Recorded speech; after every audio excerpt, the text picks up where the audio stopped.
Hey everybody, Bill here. And so today is actually going to be the last of the videos I make for you guys for a while. So I wanted to close out my series here by talking about local and offsite SEO. And we've talked about that briefly in the past, but I wanted to get into some more detail. Just because of all the things that I see day in and day out with IO clients, it's definitely one of the most ignored areas that most of you could really get a huge boost from. And so one of the first things I want to tell you, talk about, is the snack pack.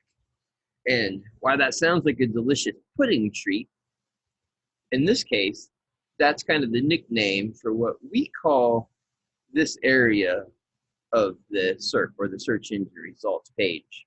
So for example, if you type in something like, say, bounce houses in Columbus, if you have given Google a clue that you're looking for a business in a geographical area, that will trigger the snack pack.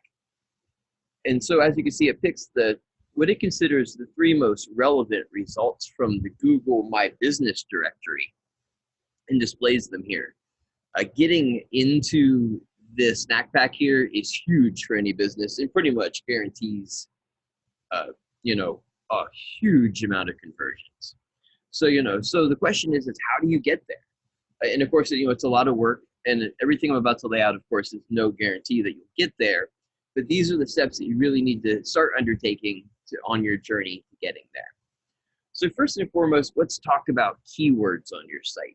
And we've already talked quite a bit about picking keywords, what to do with your keywords.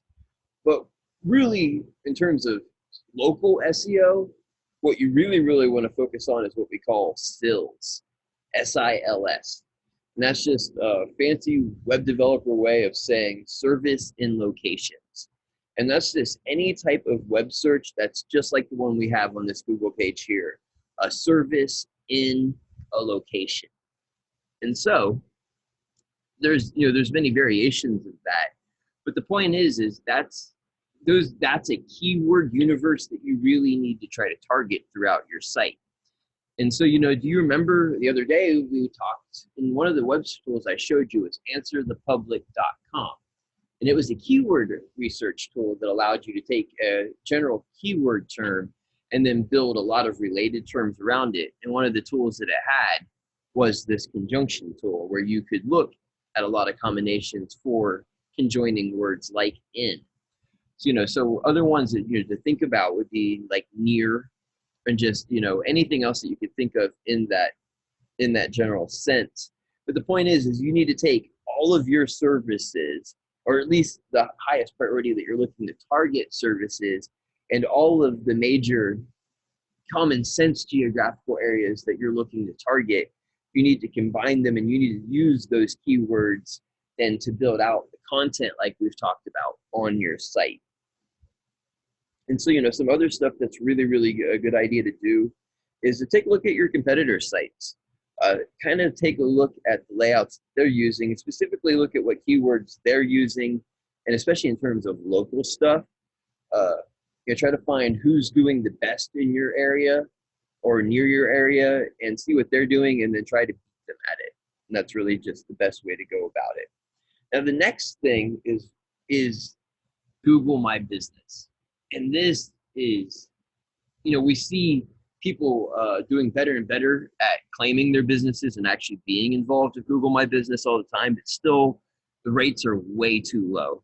We're launching essentials clients all the time, and we go to see that they actually have not claimed their business yet. And this is something that's really instrumental and huge that you do, especially on Google. But I even recommend that you hit all of the map services, Bing, Apple, and there's even probably a few others out there that are always changing. Just make sure that that you have access to all of the tools and services that these services provide to you as a business owner. And then once you're on there and you have your business verified, you need to make sure that you're active on these, especially on Google. Really try to get people to leave reviews using Google reviews on Google Maps, and then make sure that you're active in responding. Google My Business especially allows you to set up allows you to do posts. So the more that you take advantage of that, the more that Google itself is going to notice you and rank, or and assign authority to your content. So make sure that you're being as active as possible on that. Now, next up, let's talk about local citations. And then in industry parlance, this is referred to as NAP.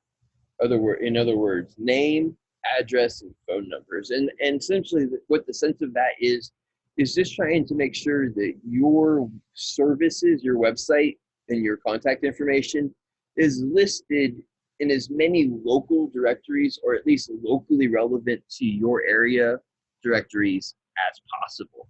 And what this really means for you as a business owner is you need to be networking. One of the things that I advise clients all the time, is go to events in your area, especially business networking events, anything that you can think of relevant to your area that's going to allow you to connect with people both inside your industry and outside. And really what you're looking to do is to find and build a network of other business owners who you are friendly with, who then you can link to their services, they can link to your services, all in a way that's fairly non-competitive or doesn't take away from your business. And then you get to you're picking up traffic from those sources. But not just that, if you remember, we've talked about backlinking as an SEO strategy, and that just taps right into that. By building more and more linked content to and from your site, you're just simply increasing your authority and your relevance. So again, I can't really emphasize enough making sure that you network. And remember too that local groups just don't include local groups like your Chamber of Commerce or local industry groups. Think outside the box. There's lots of online groups.